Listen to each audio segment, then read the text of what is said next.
प्रिय विद्यार्थियों, नमो नमः। मैं रश्मि अग्निहोत्री शिप्रा विद्यालय से संस्कृत की कक्षा में आप सभी का स्वागत है। आज हम पाठ 5 नीति नवनीतम का अध्ययन करेंगे। नीति नवनीतम का शाब्दिक जो अर्थ है, नीति अर्थात नियमगत, और नवनीतम, नवनीत कहते हैं मक्खन को। तो नीति रूपी मक्खन, यह जो श्लोक है ये अनुभव के भंडार हैं। चलिए हम इसका अध्ययन करते हैं। क्षणे तुष्टः क्षणे रुष्टः, तुष्टः रुष्टः तुष्टः क्षणे क्षणे, अव्यवस्थित चित्तानां प्रसादो अपि भयंकरः। एक बार फिर पढ़ते हैं। क्षणे तुष्टः क्षणे रुष्टः, रुष्टः तुष्टः क्षणे क्षणे, अव्यवस्थित चित्तानां प्रसादो अपि भयंकरः। अर्थात क्षणे क्षण में, तुष्टः जो तुष्ट हो जाते हैं, संतुष्ट हो जाते हैं, क्षणे रुष्टः एक क्षण में अर्थात एक पल में जो रुष्ट हो जाते हैं अर्थात असंतुष्ट हो जाते हैं।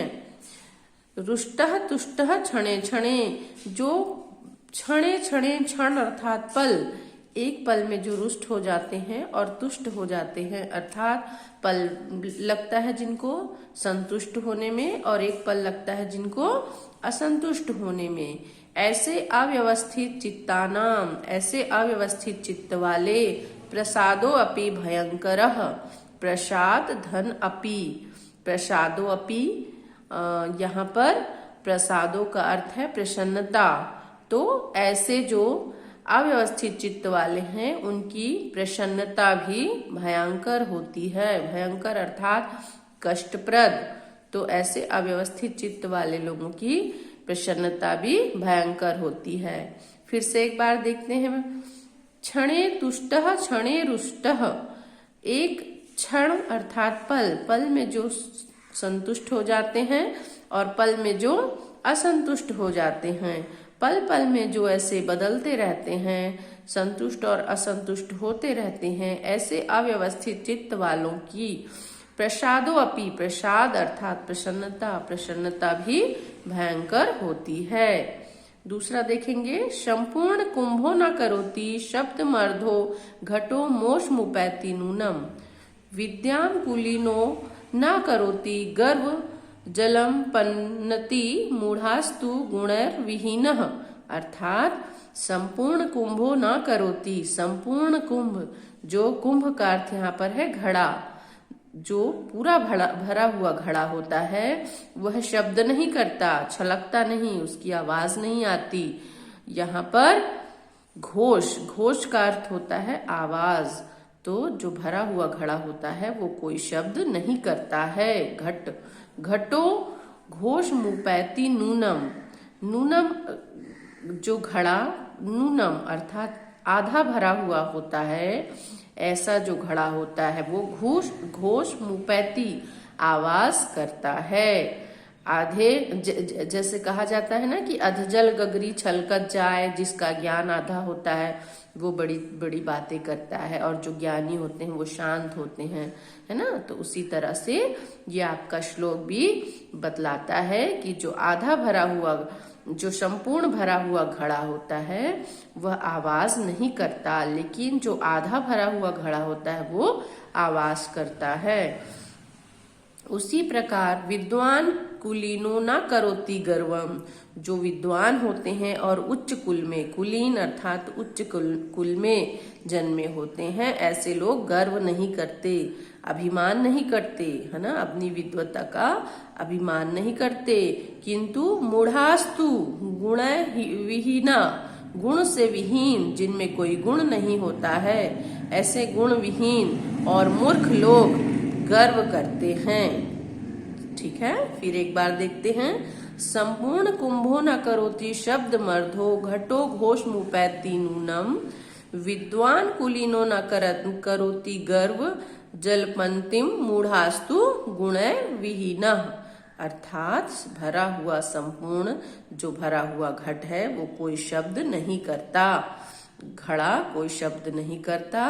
कौन सा घड़ा शब्द करता है, आवाज करता है? आधा घड़ा, नूनम, जो आधा भरा हुआ घड़ा है वो आवाज करता है। यहाँ पर बच्चों इसका अर्थ निकल रहा है कि जो अधूरे ज्ञान वाले होते हैं वही अपनी डिंग हाँकते हैं या अपना ज्ञान बघारते हैं, लेकिन जो संपूर्ण ज्ञानी होते हैं वो अपनी कोई आवाज नहीं करते या अपनी प्रशंसा नहीं करते। विद्वान कुलीनो ना करोति गर्वम, जो विद्वान और कुलीन उच्च कुल में जन्म लेते हैं ऐसे लोग गर्व नहीं करते। लेकिन कौन किससे गर्व होता है? झूठा अभिमान, जो गुण विहीन होते हैं और मूर्ख होते हैं ऐसे लोग झूठा अभिमान करते हैं। गर्व अर्थात अभिमान, घमंड। येषाम न विद्या न तपो न दानम ज्ञानम न शीलम न गुणो न धर्मः ते मर्त्य लोके भुवि भारभूतः मनुष्य रूपेण मृगाश्चरन्ति।